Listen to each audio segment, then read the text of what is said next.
नमस्ते दोस्तों, मेरे चैनल में आप सबका स्वागत है। आप सभी लोगों को महाशिवरात्रि की ढेर सारी शुभकामनाएं। आज मैं सुना रही हूँ महाशिवरात्रि की व्रत कथा। महाशिवरात्रि का पाठ महाशिवरात्रि करने वाले को करना चाहिए। अगर आप महाशिवरात्रि नहीं करते हैं तो फिर भी महाशिवरात्रि की कथा या पाठ करनी चाहिए। लोग कहते हैं जो महाशिवरात्रि नहीं करते हैं उन्हें भी कथा या पाठ सुनना चाहिए, इससे महाशिवरात्रि का फल मिलता है। इसलिए हर शिव भक्त को महाशिवरात्रि की कथा जरूर सुनना चाहिए। तो चलिए सुनाती हूँ महाशिवरात्रि का व्रत कथा। एक बार की बात है, पार्वती ने महादेव से पूछा, ऐसा कौन सा सरल पूजा पाठ है जो पृथ्वी लोक के प्राणी आपके कृपा प्राप्त कर लेते हैं। तब महादेव कहते हैं, महाशिवरात्रि का व्रत और कथा के रूप में शिव जी पार्वती को बताते हैं। एक गांव में एक छत्रभानु नाम का एक शिकारी था। पक्षी पशुओं को हत्या करके अपने घरवाले को पालता था और वह एक साहूकार से ऋण भी लिया हुआ था।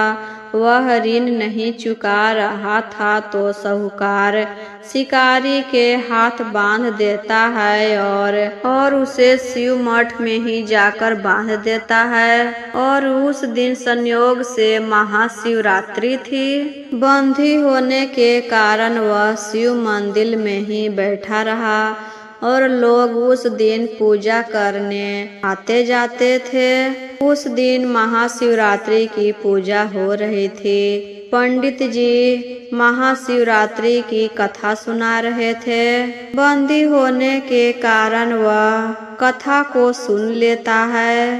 कथा को शुरू से अंत तक सुना और भर दिन पूजा में बैठे रहा। जब शाम हुआ तो साहूकार शिकारी के पास आता है और कहता है, बताओ तुम मेरा पैसा कब देगा। तब शिकारी वादा करता है कि एक दिन का हमको मोहलत दीजिए, हम कल सुबह आपका पैसा लौटा देंगे। तब साहूकार उसकी बातें मान लेता है और उसे छोड़ देता है।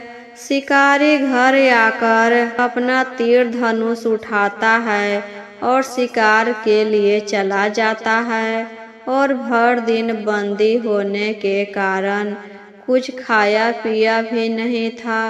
उसे बहुत जोर से भूख लगा था, फिर भी वह जंगल में शिकार करने चला गया। वह एक नदी के पास जाता है और रात भी हो चुका था।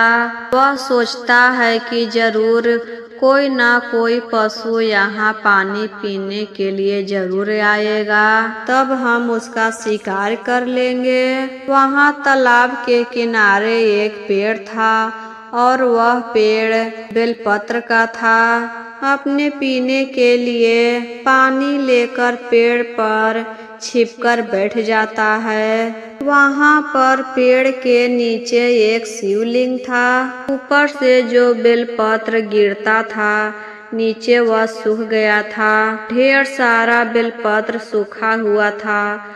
उसी से शिवलिंग ढक गया था, दिखाई नहीं दे रहा था किसी को। शिकारी तो भूखा था, अपने शिकार का इंतजार बैठकर कर रहा था और अनजाने में ही इंतजार करते करते बेलपत्र का पाता तोड़ता था और नीचे गिरा रहा था। और वह बेलपत्र जाकर शिव जी पर ही गिरता। इसी प्रकार शिकारी भर दिन बंदी होने के कारण भूखा रह गया और शिवलिंग पर बेलपत्र भी चढ़ गया। तो उसका महाशिवरात्रि का व्रत पूरा हो गया। एक पहर जब रात्रि हुआ तो वहाँ पर एक गर्भवती हिरनी पानी पीने के लिए पहुंची। तभी शिकारी अपने धनुष पर बाण चढ़ाता है और उसी से कुछ पत्ते टूट जाते हैं और जो पानी लेकर चढ़ा था उसमें से थोड़ा सा पानी भी गिर जाता है और जाकर शिवलिंग पर ही गिरता है। तो उस रात्रि का पहला पहर का पूजा संपन्न हो गया। पत्ते और पानी गिरने के आवाज से हिरनी पेड़ के तरफ देखती है तो देखती है कि एक शिकारी हमें मारने ही वाला है। तब वह बोलती है, देखो मुझे मत मारो, मैं गर्भवती हूँ, मेरा प्रसव तुरंत होने वाला है, मेरे साथ तुम 2 जीव की हत्या कर देगा, हमें छोड़ दो, हम अपने बच्चे को जन्म देके तुम्हारे पास चले आएंगे, उसके बाद तुम मेरा शिकार कर लेना। शिकारी हिरनी के बात सुनकर रुक जाता है और उसे जाने देता है। हिरनी तुरंत वहां से भागकर चली गई। तभी वहां पर एक दूसरी हिरनी पहुंची। हिरनी को देखकर शिकारी बहुत खुश हो जाता है। फिर अपने धनुष पर बाण चढ़ाता है और उसी समय कुछ बेलपत्र और पानी गिर जाता है तो उसका दूसरा पहर का पूजा संपन्न हो गया। तभी हिरनी के नजर शिकारी पर जाता है तो कहती है, देखो हमें छोड़ दो, हम अपने स्वामी के खोज में निकले हैं। जब मेरे पति हमको मिल जाएंगे तो उनसे मिलकर हम तुम्हारे पास चले आएंगे, फिर तुम हमें मार देना। तो शिकारी हिरनी के बात सुनकर दया आ जाता है और उसे छोड़ देता है। वह 2 बार अपने हाथ से शिकारी को छोड़कर चिंता भी करने लगा कि अब हमको शिकार मिलेगा कि नहीं। अब रात्रि का तीसरा पहर चालू हो गया, कुछ ही घंटों में खत्म भी हो जाएगा। तभी शिकारी देखता है कि उधर से एक और हिरनी आ रही है और वह अपने बच्चे के साथ आ रही थी। तभी शिकारी अपने धनुष पर बाण चढ़ाता है, मारने ही वाला होता है कि हिरनी बोलती है, हमें मत मारो, हम अपने बच्चे को इसके पिता के पास छोड़कर आ रहे हैं, तब मुझे मार लेना। तब शिकारी कहता है, क्या हम तुझे मूर्ख दिखाई दे रहे हैं? अपने हाथ में आए शिकारी को हम छोड़ दूं? इससे पहले 2 हिरनी और आई थी, उसे भी हम छोड़ दिए हैं। मेरे भी बच्चे भूखे प्यासे तड़प रहे होंगे। मैं अपने लिए शिकार नहीं कर रहा हूँ, हम अपने बच्चे के लिए शिकार कर रहे हैं। तो हिरनी कहती है, जिस प्रकार तुमको अपने बच्चे की ममता सता रही है, उसी प्रकार हमें भी अपने बच्चे की ममता सता रही है, हमें छोड़ दो, मेरा विश्वास करो, हम अपने बच्चे को इसके पिता के हवाले करके आ जाएंगे। हिरनी के बात सुनकर शिकारी को दया आ जाता है और उसे भी जाने देता है। शिकार के अभाव में शिकारी बैठकर बेलपत्र के पत्ते तोड़ तोड़ नीचे गिरा रहा था। इसी प्रकार उसका तीसरी पहर की पूजा संपन्न हो गई।